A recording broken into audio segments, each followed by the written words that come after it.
আমাদের চারপাশের প্রাকৃতিক সৌন্দর্য এতটাই মনোমুগ্ধকর, এতটাই সুন্দর যে অন্যান্য দেশের লোকজন এসে উপভোগ করে। কিন্তু বাস্তব জীবনে আমরা এতটাই ব্যস্ত, এতটাই পরিশ্রান্ত যে আমাদের পরিবেশের এই সৌন্দর্য উপভোগ করার মতো সময় আমাদের হাতে নেই। আমরা সবাই কাজ নিয়ে, বাস্তব জীবন নিয়ে খুবই ব্যস্ত। যার দরুন এই প্রাকৃতিক সৌন্দর্য দেখার মতো সৌভাগ্য হয়তোবা অনেকেরই হয় না। আমি গিয়েছিলাম ময়মনসিংহে, সেখান থেকে এই দৃশ্যটা ধারণ করে আমার বন্ধুদের জন্য উপস্থাপন করলাম।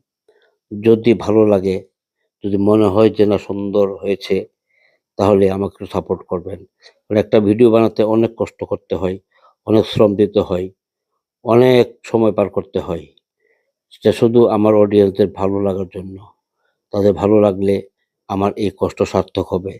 আমাকে সবাই সাপোর্ট করবেন, আমার জন্য দোয়া করবেন।